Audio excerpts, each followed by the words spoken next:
Baik, bismillahirrahmanirrahim. Assalamualaikum warahmatullahi wabarakatuh. Perkenalkan kami dari kelompok 10 mata kuliah RPLBKA yang akan menjelaskan tentang arsitektur layer. Nah, selanjutnya eh, berikut ini adalah anggota kelompok kami. Yang pertama adalah Abram Dharma Putra dengan NIM 211 201 201 3 0124. Selanjutnya ada Ahmad Asrorudin dengan NIM 211 201 201 4 0132. Selanjutnya ada Setiawan Adi Nugroho dengan NIM 211 201 201 30068. Dan selanjutnya ada Muhammad Nur Ibrahim dengan NIM 211 201 201 4064. Baik, untuk penjelasan selanjutnya akan dijelaskan oleh Ahmad Asrorudin. Monggo.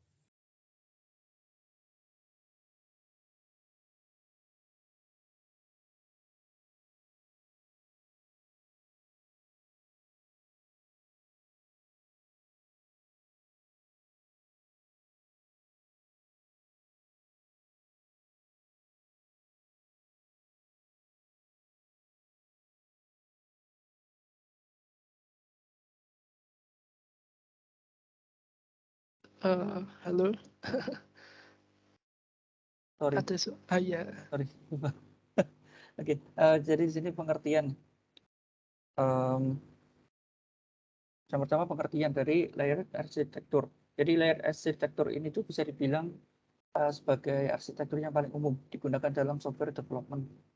Layer ini tuh juga dikenal sebagai entire arsitektur, yaitu merupakan sebuah pola arsitektur yang terdiri dari beberapa lapisan horizontal terpisah yang bekerja secara bersamaan sebagai satu unit perangkat lunak. Jadi dalam arsitektur ini tuh semua komponen yang berada pada lapisan itu saling berbeda, dan tapi mereka tuh saling bersatuan berkontribusi pada bagian yang berbeda dari keseluruhan menjadi satu unit, sebuah perangkat lunak.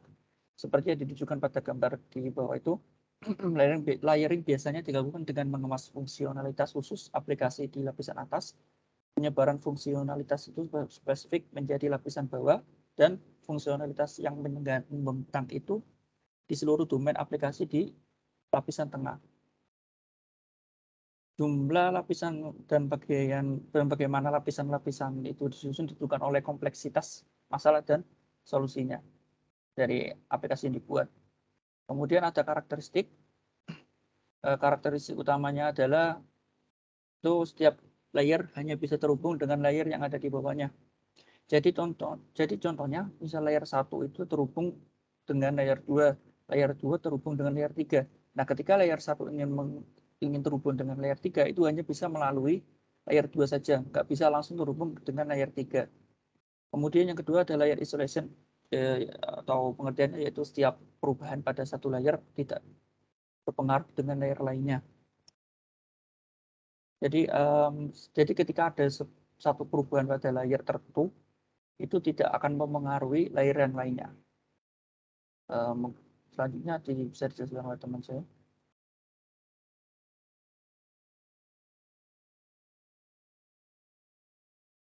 Baik, selanjutnya untuk struktur dari arsitektur layer. Untuk arsitektur layer ini tidak menentukan jumlah dan jenis lapisan yang harus ada. Di sini ada contohnya dengan 3 layer dan 4 layer. Untuk dalam bisnis yang kecil ada menggunakan 3 layer, dan sebelumnya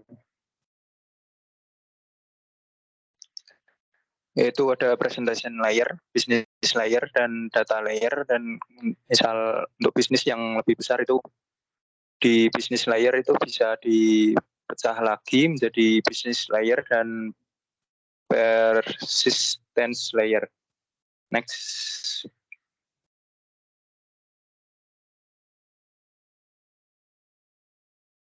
Untuk yang pertama itu ada presentation layer, itu lapisan yang interaksi dengan pengguna melalui layar untuk menentukan formulir, menu, laporan, dan lain-lain. Terus selanjutnya itu ada business layer. Lapisan ini isinya itu aturan yang menentukan perilaku dari aplikasi tersebut. Contohnya itu jika mencetak untuk kirim email ke pelanggan, pilih barang, dan kurangi stok. Selanjutnya, yang ketiga itu ada persistence layer. Itu lapisan yang isinya program utama dari aplikasinya. Itu ada kode dan fungsi dasar aplikasi. Kemudian ada database layer, itu berkaitan untuk penyimpanan dan pengambilan data dari aplikasi seperti tabel, indeks, dan data.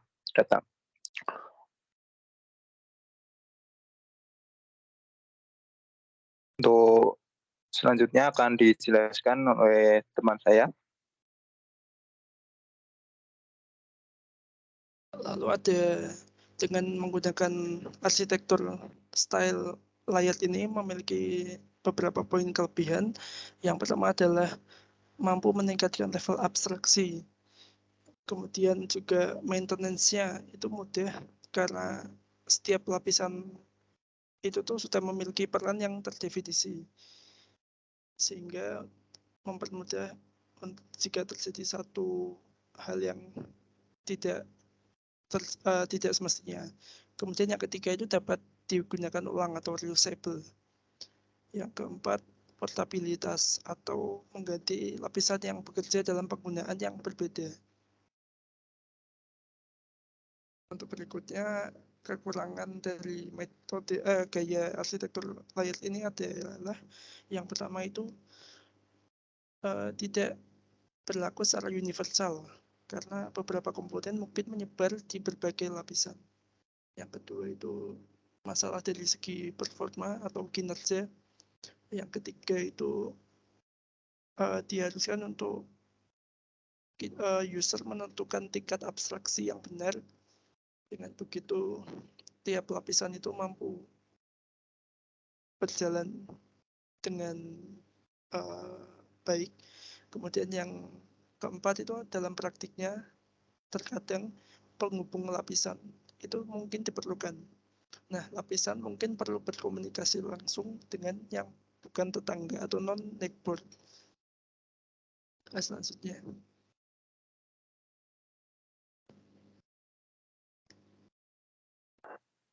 Oke, selanjutnya akan masuk ke contoh aplikasi apa yang menggunakan layer arsitektur ini. Dapat dilihat pada slide. Salah satu aplikasi menggunakan yang mengimplementasikan layer arsitektur adalah Gmail. Jadi Gmail ini dibagi menjadi 3 layer. Yang pertama adalah layer internal. Jadi di layer internal ini berfungsi untuk melakukan semua processing dari aplikasinya sendiri itu, mulai dari membuat email, mengirim, email masuk kemana, dan lain sebagainya. Lalu ada layar eksternal. Di layar eksternal ini berfungsi untuk melakukan dari aplikasi melakukan interaksi dengan user, di mana kita bisa melakukan penulisan email, mengirim, melihat email yang masuk, lalu menghapus email. Selanjutnya ada layer yang dimana berfungsi untuk menyimpan kumpulan database dari email-email yang telah dibuat maupun email-email yang diterima. Baik, selanjutnya. Oke, terima kasih telah menyaksikan presentasi kami. Selanjutnya akan memasuki ke kuis.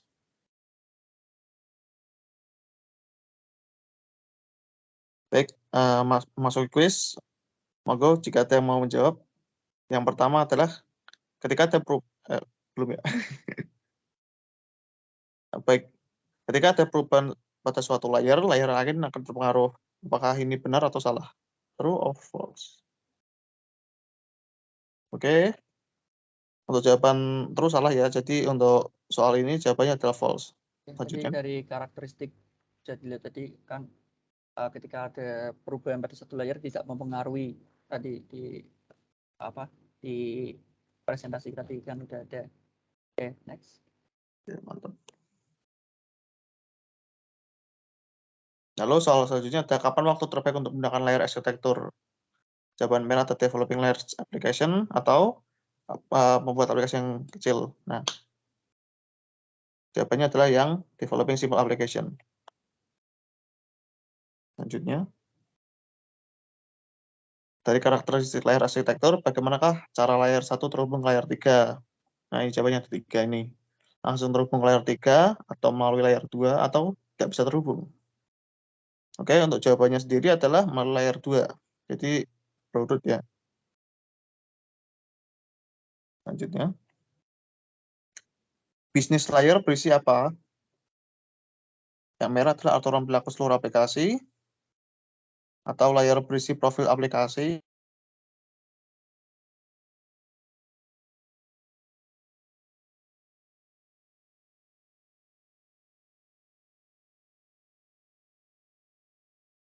Ya, jawabannya aturan berisi aturan-aturan semua atau bagaimana perilaku stakeholder pada aplikasi tersebut. Yang terakhir. Oke, untuk soal terakhir, OSI layer merupakan salah satu bentuk implementasi layer arsitektur. Benar atau salah? Ya, bener ya. OSI layer kan dia ada transport layer, ada apa itu namanya? Yang terhubung langsung ke user. Jadi mereka OSI layer menggunakan konsep seperti layer arsitektur. Jadi nggak bisa dari layer transport langsung ke mana gitu, dia nggak bisa kenali satu-satu.